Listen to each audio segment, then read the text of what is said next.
Last episode guys ay nakita po natin na nawala ng depensa ang Ryuzen 7 at nakita po natin na halos silang lahat ay sugatan sa inatake nitong special magic ng Ice User.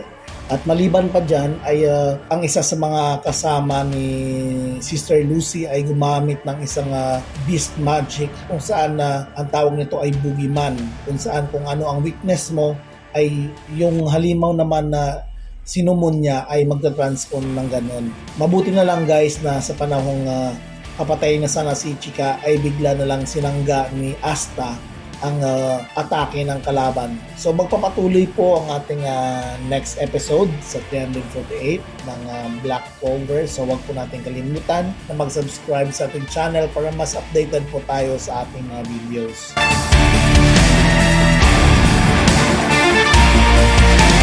So, ayun nga guys, nakita po natin na nakita ni Sister Lily ang biglang dumating na alliance ng Ryuzen 7. Nakita po niya si Asta at gulat na gulat siya dahil bakit nasa bayan ng Land of the Sun si Asta.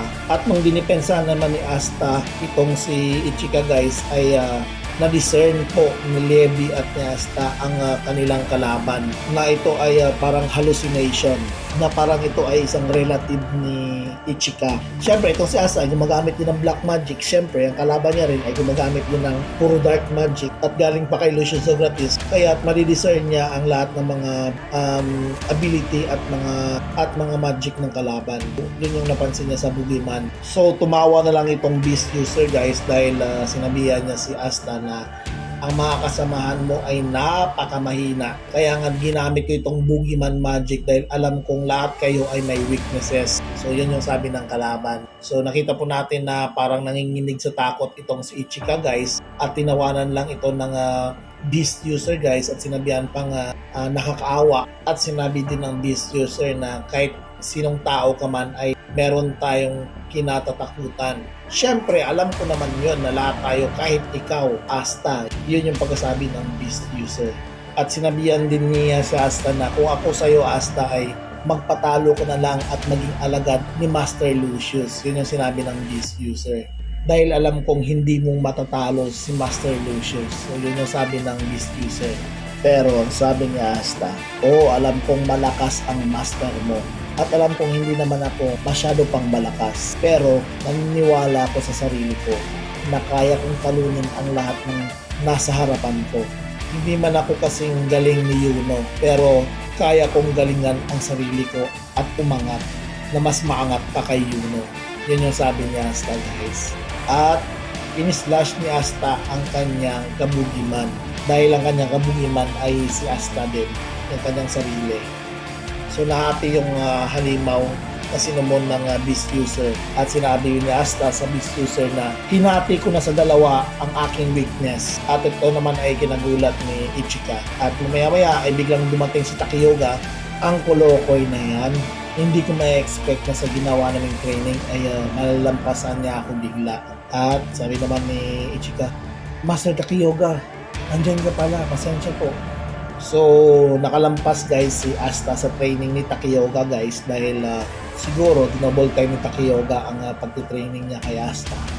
At yun nga, mabuti na lang ay naagapan nilang dumating dito sa pag-atake ni Sister Lily sa bayan ng Land of the Sun. So, sabi ni Asta sa kalaban guys na, oo, tama ka.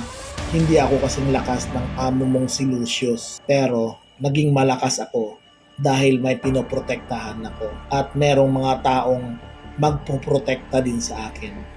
Kaya't ayaw kong mabihind sa kanila. Darating ang panahon na maging lampa ako sa mga kasama ko. Kaya sinisikap kong maging malakas.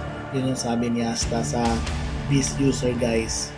Kaya't nagulat na lang itong beast user guys na parang may halong takot nang sinabi ni Asta na maliban sa plano niya magpapalakas ay plano niya maging sobrang mas malakas pa sa Grand Wizard. So yun, parang natakot yung beast user guys. At dahil doon ay biglang umatake itong beast user sa kay Asta. So gumamit ng black magic ang beast user guys para talunin itong si Asta, pero nakita po natin itong si Asta ay gumawa rin ng isang Napaka-simpleng technique. Kalmado lang siya sa kanyang gagawing pag-atake.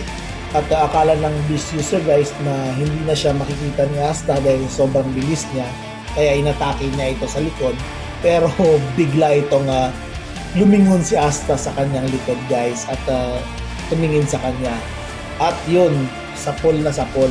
Kita po natin, in-slash po ni Asta itong Beast User. So nagulat na lamang itong si Ichika guys sa ginawa ni Asta ang pag-atake sa Beast User. So dalawa na lang ang natirang kalaban. At proud na proud naman si Takioga na natalo ni Asta itong Beast User. At sinabi ni Takioga guys na lalong lumakas ang Kolokoy na ito. Maliban sa kanyang ginamit na anti-magic ay gumamit din ito ng Zeten. I-combine niya ito para talunin itong Beast User. At sinabi naman ni Ichika guys, Master, napansin niyo po ba yung Yoryuko ng kalaban ay biglang nagbago. Bumalik ito sa normal. At sabi naman ni Takioga guys na oo kasi ang ginamit ni Asta ay kinombine niya ang Zeten at ang anti-magic. So ang tawag na dito sa kanyang technique ngayon is anti-magic Zeten. Alam kong kayang-kaya ng Kolokoy ang tatlong ito. So yun yung believe ni Takioga guys na matatalo ni Asta ang tatlong paladin ni Lucius Socrates.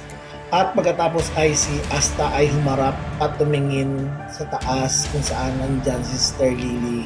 At sinabi niya kay Sister Lily na, Sister, ililigtas kita anuman ang mangyari. So yun yung huling sinabi ni Asta kay Sister Lily sa episode nito guys. So hanggang dito lang po tayo. Magpapatuloy po ang ating episode ng Black Clover.